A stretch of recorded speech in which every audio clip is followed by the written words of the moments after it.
Le pont entre et des informations bien fouillées concernant tous les domaines de la vie du pays. Le magazine Humura Burundi est diffusé sur le web via le site de la .rpa. Humura Burundi. À la présentation, Nadège. Bonsoir à toutes et à tous, bienvenue dans le journal du magazine Humura Burundi, mercredi 6 novembre 2020. Tout de suite les titres. Le Conseil de la communication ignore le mobile de détention des 4 journalistes du groupe de presse. Il a annoncé dans une conférence de presse ce mercredi au 16e jour de leur incarcération. Le ministère de la Santé a interdit la commercialisation de la quinine 500 mg, médicament du fait que ce médicament ne remplit pas les normes exigées. Dans ce magazine, nous parlerons également des persécutions qui continuent à l'endroit des membres du parti Sénel. Voilà pour le sommaire, vous suivez ce jour sur la page Facebook de la RT. À la cabine de la prise d'image est assurée par ingénieur Égide Mnemelo. Encore une fois, bienvenue. Nous sommes au 16e jour d'incarcération de 4 journalistes du groupe de presse. Ils ont été incarcérés en province Bubanza et sont accusés de complicité d'atteinte à la sécurité intérieure de l'État.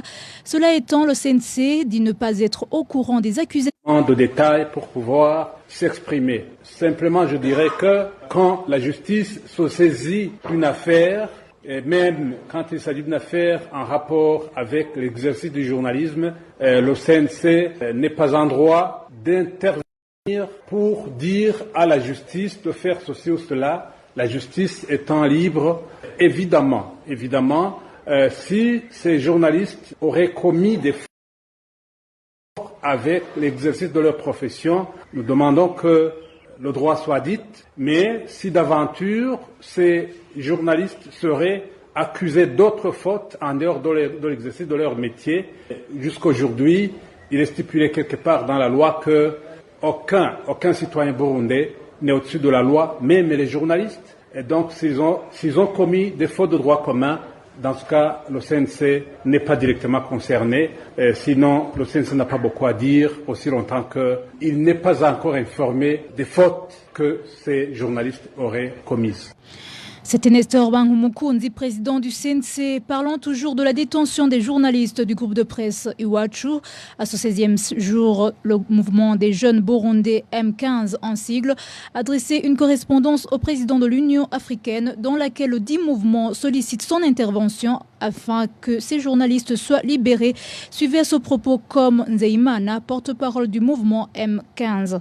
Notre mouvement M15 a pris l'initiative de lancer le cri d'armes juste en utilisant une lettre de correspondance à M. Abdel Fattah al-Sisi, le président de l'Union africaine, à lui sollicitant une intervention qui peut dissuader le régime dictatorial de M. Pierre Nkurunziza afin que les journalistes d'Iwachu soient libérés sans condition. Suite à l'injustice et violence faites aux journalistes du journal Iwachu, notre mouvement M15 a aussi préféré de lancer une campagne nommée « Halte aux violences faites aux journalistes Rekura Izonama ».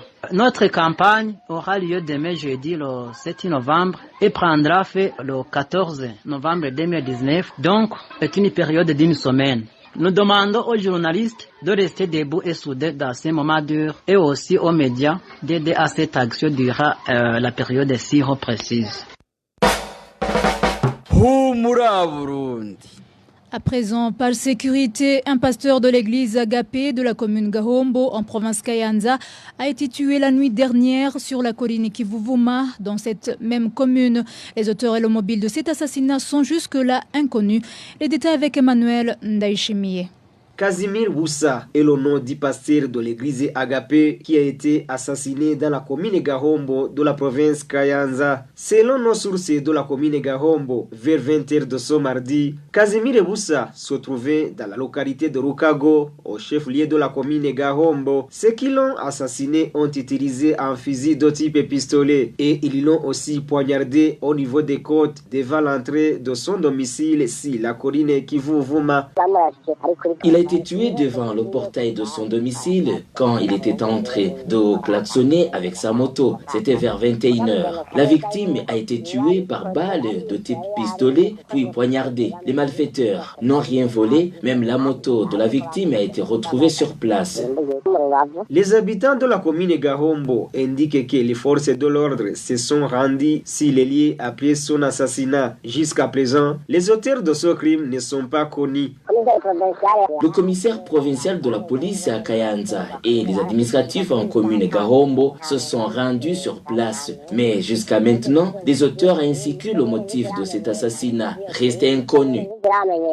Casimir Boussa, originaire de la colline Kivu-Vuma, était également membre du parti MSD. Les habitants de la commune Gahombo demandent que les enquêtes soient menées pour identifier ces criminels. Contactés à ce propos, Jacqueline Ruragoka, administrateur de la commune Gahombo, ainsi que Merowe Nuzwenimana, commissaire provincial de la police à Kayanza, n'ont pas décroché leur téléphone portable.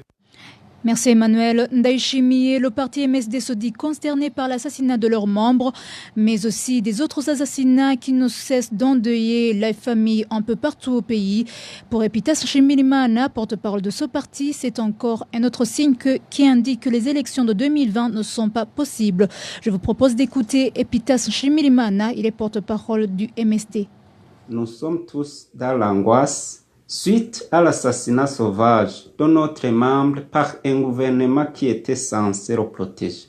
Nous adressons nos condoléances particulièrement à la famille éprouvée et aux membres du parti MSD en général.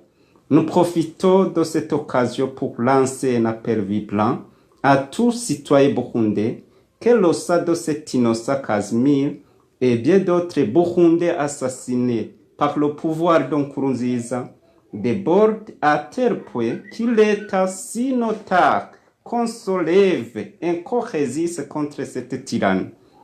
Je voudrais aussi rappeler à Pierre Nkurunziza et la communauté internationale que ce massacre des citoyens innocents du jour au jour est un signe qui montre que le processus électoral en cours n'est qu'une mascarade et donc l'urgence serait de dialoguer pour trouver une solution durable qui mènerait vers un Burundi paisible.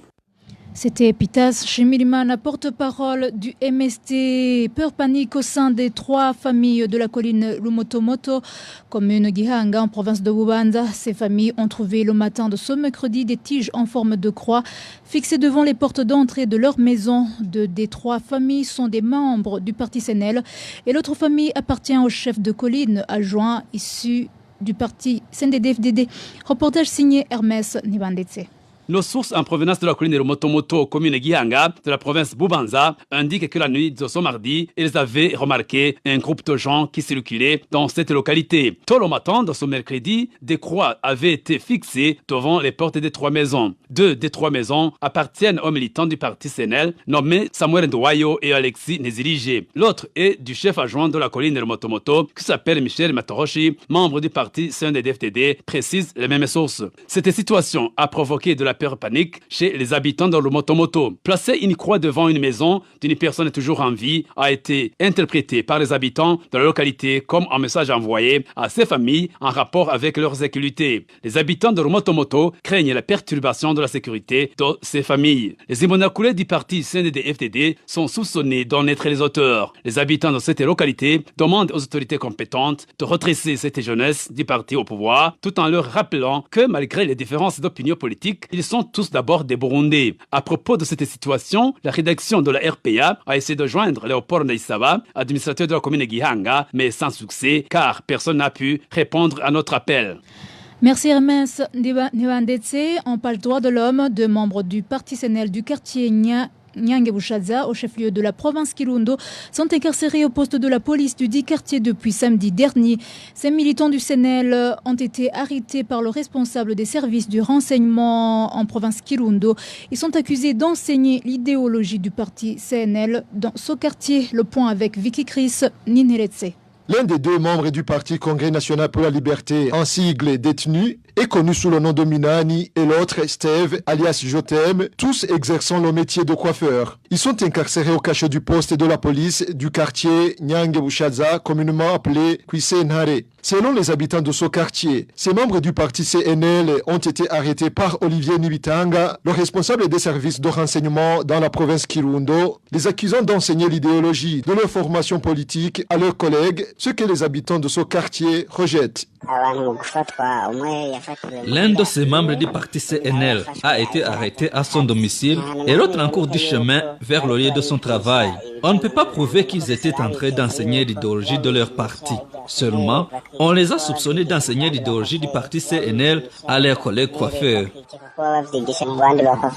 Ces habitants du quartier Nyange-Bushaza plaident pour la libération sans condition de ces militaires du CNL. Nous demandons qu'on les libère sans condition, car ils sont innocents, qu'on laisse les gens s'exprimer et donner leurs opinions. À ce propos, nous avons contacté Olivier Nibitanga, responsable des services de renseignement en province Kirundo. Il nous a indiqué qu'il ne peut rien nous dire. Nous avons également joint Jeanne Kangoro, administrateur de la commune Kirundo. Après notre courte présentation et lui annoncer l'objectif de notre appel, elle nous a raccroché au nez. Vicky Chris Nineretse, en province Rumonge, un membre du parti CNL est incarcéré depuis 3 jours au cachot de la police de la zone Gitaza, commune Muhuta de la province Rumonge. Ce militant du CNL a été arrêté accusé de montrer le chemin aux rebelles, une accusation contestée par les habitants de la commune Muhuta qui parlent plutôt d'un montage pour des raisons politiques. Les détails avec Marie-Ange Ilakodze. Jonas Nzambimana, responsable du parti CNL en commune Muhuta de la province Rumonge, a été arrêté par des jeunes Imbonerakure la nuit de ce lundi, l'accusant qu'il était avec des rebelles. Selon notre source, Jonas est incarcéré au cachot de la commune Muhuta. Il a été arrêté ce lundi, le 4 novembre, vers 21h, lorsqu'il rentrait chez lui en provenance de la zone Gitaza. Les Imbonerakure l'ont accusé qu'il était avec des hommes en possession des sacs qui étaient des rebelles. Jonas a passé la nuit au cachot de la commune Muhuta. Ces mêmes informations indiquent que le matin de ce mercredi, des jeunes Imbonerakure sont venus témoigner contre Jonas Nzambimana quand il a comparu devant l'officier de police judiciaire. Aujourd'hui, les Imbonerakure sont allés témoigner lors de sa comparution qu'il était avec des rebelles et qu'il leur a montré le chemin. Il est victime de son appartenance politique. Ce n'est que des montages qu'on lui colle sur le dos pour qu'il reste incarcéré. Tout le monde affirme que ce sont des faux témoignages. Nous, les habitants de Muhuta, nous demandons aux administratifs et aux forces de l'ordre d'assurer la sécurité de toute la population. Les habitants de la commune Muhuta demandent également aux responsables de différents partis politiques de bannir l'intolérance politique tout en respectant les idéologies des autres partis politiques. Merci Marie-Ange Irakodze. Pour clôturer cette page droits de l'homme, l'action des chrétiens pour l'abolition de la torture à Kat Burundi s'insurge en faux contre la torture qui a été infligée à Gérard Wiyambu et la mesure qui lui interdisant d'aller se faire soigner à l'extérieur de la prison après avoir été torturé par ses co-détenus. Maître Armel Nyongere, président de la CAT Burundi, demande aux responsables de la prison de Rumonge de laisser ce détenu aller se faire soigner, car selon lui, il y a des lois punissant un détenu qui commet des forfaits à l'intérieur de la maison de détention. Suivez. Nous condamnons le comportement de certains prisonniers de la prison de Rumonge qui ont infligé des coups et blessures à un autre prisonnier qui s'appelle Gérard, sous les ordres du capitaine général Jean Bosco Ngendakumana, avec la complicité totale de l'administration pénitentiaire et de la police. Les auteurs n'ont pas été punis par la loi pénitentiaire et la victime n'a pas eu accès aux soins de santé. Nous demandons que l'administration pénitentiaire puisse se ressaisir et garantir la sécurité de tous les prisonniers sans distinction.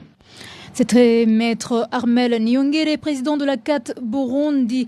Je vous rappelle que le journal et le magazine Humura Burundi, vous pouvez également recevoir ce journal en nous écrivant au numéro WhatsApp de la RPA, plus 49 51 299 294 plutôt 16 348. Parlons à présent santé. Le ministère de la Santé publique et de la lutte contre le sida a interdit la commercialisation de la quinine 500 mg, médicament utilisé contre la malaria, du fait que ce médicament importé au Burundi ne remplit pas les normes exigées. Docteur Jean Bosco Girukushaka, porte-parole du ministère de la Santé, rassure toutefois la population que ce travail est de routine et qu'il n'y a pas à s'inquiéter. Suivez.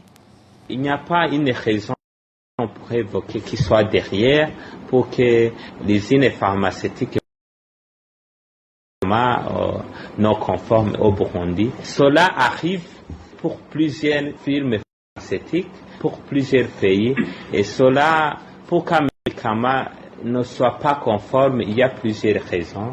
Et c'est pourquoi il y a plusieurs contrôles qui sont faits. Il y a ce qu'on appelle des inspections de bonne fabrication qui sont diligentées au niveau des usines pharmaceutiques pour voir si ces usines pharmaceutiques respectent les normes lors de la fabrication de ces médicaments. Il y a ceux qui sont même effectués par l'OMS et ces usines reçoivent les certificats de préqualification. Il y a les agences de l'Union européenne.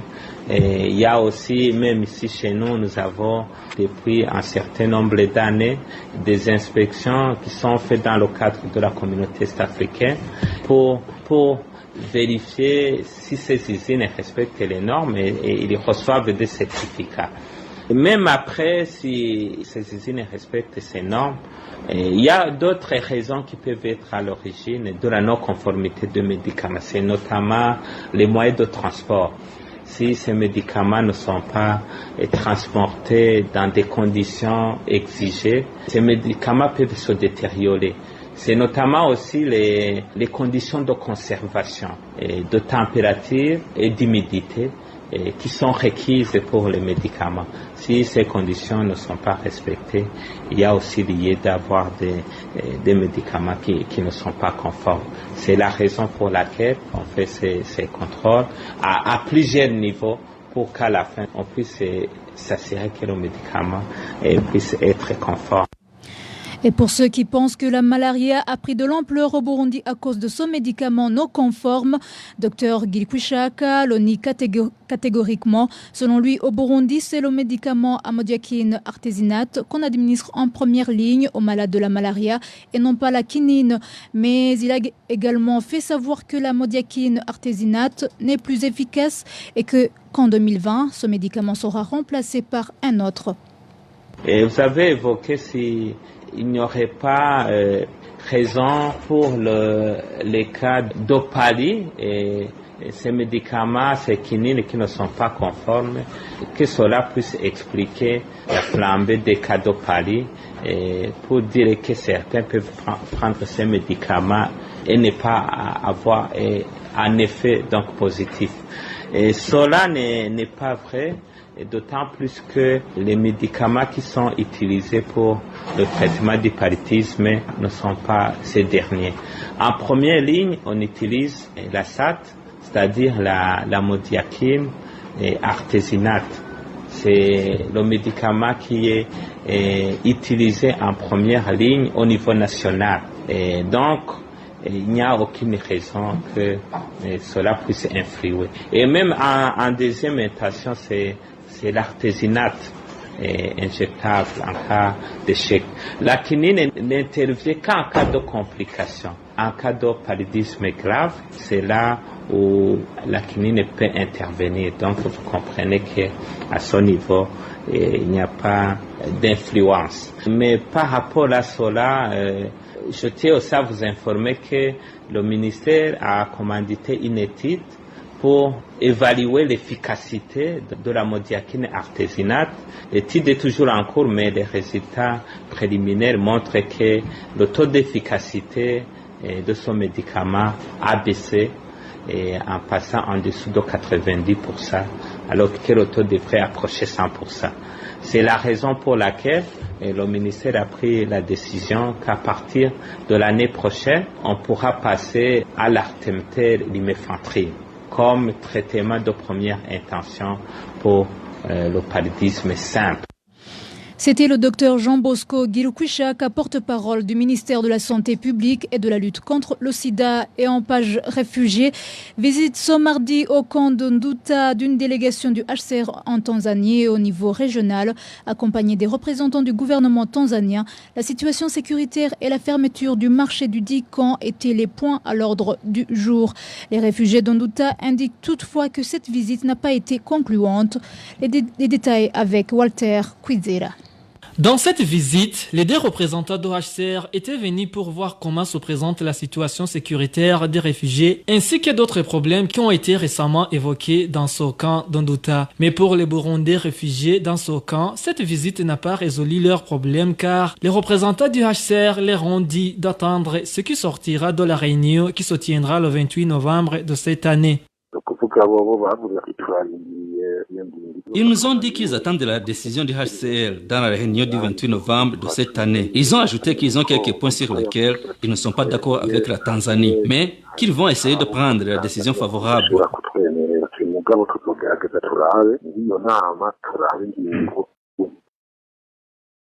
Il n'y a rien de spécial qu'ils ont dit car ils étaient venus voir la situation des réfugiés et les problèmes qu'ils attendent pour qu'ils puissent témoigner eux-mêmes. Ces réfugiés burundais demandent au HCR de tout faire pour assurer leur sécurité avant que la situation ne dégénère, vu qu'il y a eu plusieurs cas de disparition dans ce camp jusqu'à présent. L'un de ces réfugiés témoigne.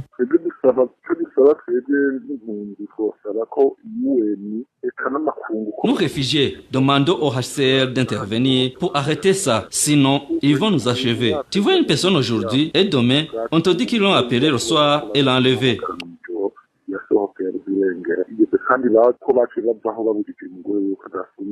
Que le HCR nous déplace rapidement car si nous essayons de compter, il y a plus de 60 enlèvements.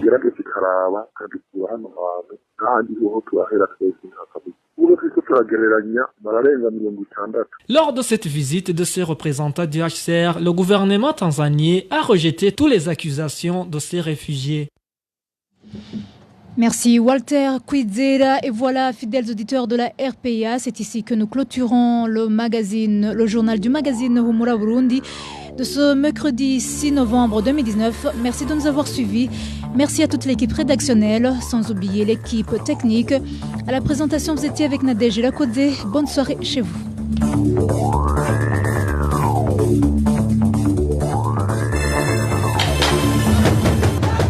C'était le magazine Humura Burundi. Un magazine campant pour relier les Burundais en exil et ceux toujours au pays à travers une information de qualité.